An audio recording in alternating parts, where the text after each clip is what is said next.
खबरों में बढ़ते आगे अगली खबर भी बिहार से सामने आ रही है और शिक्षकों से जुड़ी हुई ये बड़ी खबर सामने आ रही है। बिहार के 68,000 शिक्षकों के सर्टिफिकेट की अब जांच की जाएगी। शिक्षा विभाग ने जांच के आदेश दे दिए हैं। फर्जीवाड़ा सामने आने के बाद शिक्षा विभाग की ओर से ये निर्णय लिया गया है। तो बड़ी खबर आपको बता रहे हैं, बिहार के 68,000 शिक्षकों के सर्टिफिकेट की जांच होगी। फर्जीवाड़ा कुछ सामने आया है, जिसके बाद जांच के आदेश इस पूरे मामले में दिए गए हैं। क्या जो शिक्षक फिलहाल हैं, क्या उनके सर्टिफिकेट में कोई त्रुटियां हैं, क्या वो फर्जी सर्टिफिकेट के आधार पर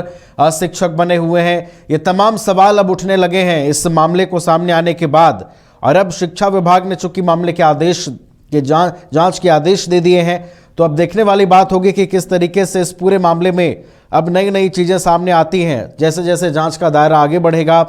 जो फर्जीवाड़े की बात सामने आ रही है, जिसके बाद शिक्षा विभाग ने यह निर्णय लिया है, तो देखना होगा कि उस फर्जीवाड़े की क्या सच्चाई है, क्या वाकई में जो बिहार में शिक्षक हैं उनके सर्टिफिकेट फर्जी हैं, और जिन 68,000 शिक्षकों के सर्टिफिकेट की जांच होनी है वो क्या फर्जी सर्टिफिकेट के आधार पर जो है वो बच्चों को पढ़ा रहे हैं। ये तमाम चीज़ें अब देखने वाली बात होंगी। अधिक जानकारी के साथ हमारे बिहार संपादक एसके राजीव जुड़े हुए हैं फोन लाइन पर, उनका रुख करते हैं। एसके राजीव, देखिए एक बड़ी खबर सामने आ रही है, बिहार के 68,000 शिक्षकों के सर्टिफिकेट की जांच की बात सामने आ रही है और इसके लिए शिक्षा विभाग ने जांच के आदेश भी दे दिए हैं। नहीं, देखिए दरअसल में नवीन बिहार में आपको पता है कि शिक्षकों को लेकर के शुरू से ही जो है वो हंगामा विपक्ष और जो शिक्षक है वो मचाते रहे हैं और सरकार की नीतियों को लेकर सवाल खड़े करते रहे हैं। लेकिन इस बीच में आपने देखा होगा कि किस तरीके से अब जो एक स्थानांतरण का मुद्दा था उस पर सरकार काम कर रही है और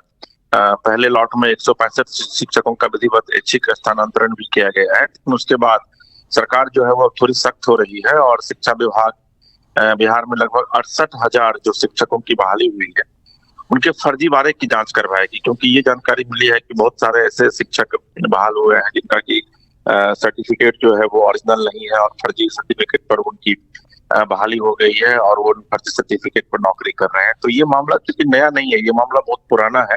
लेकिन सरकार ने एक बार फिर से यह निर्णय लिया है कि ऐसे लगभग 68,000 शिक्षकों के प्रमाण पत्र की जो है वो विधिवत जांच कराई जाएगी और उसके बाद ये क्लियर हो जाएगा कि वाकई में जो ये आरोप लगता रहा है लगातार की शिक्षा विभाग जो है वो फर्जी शिक्षकों की भी बहाली कर रहा है, तो उस पर कहीं ना कहीं से पूर्ण विराम लगेगा। हालांकि सरकार की तरफ से भी ये निर्णय लिया गया है, अब इसके लिए विधिवत ऑर्डर इसका निकलेगा और उसके बाद फिर ये जांच का जिम्मा किसको दिया जाता है, डीओ लेवल पे जांच कराया जाता है या फिर डीएससी लेवल पे करवाया जाता है, तो ये उसके बाद ही पता चल पाएगा। यानी कि इसमें अभी थोड़ा लंबा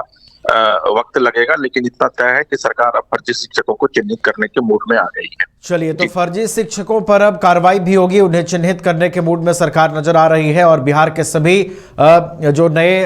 शिक्षक जो चयनित हुए हैं और जो आरोप भी लगते रहे हैं कि फर्जीवाड़ा है, उन तमाम चीजों की जांच अब जो है वो की जाएगी और फर्जी शिक्षकों की छटनी भी सरकार करती नजर आएगी। बहुत बहुत धन्यवाद एसके राजीव आपका हमारे साथ जुड़ने के लिए, पूरी जानकारी के लिए।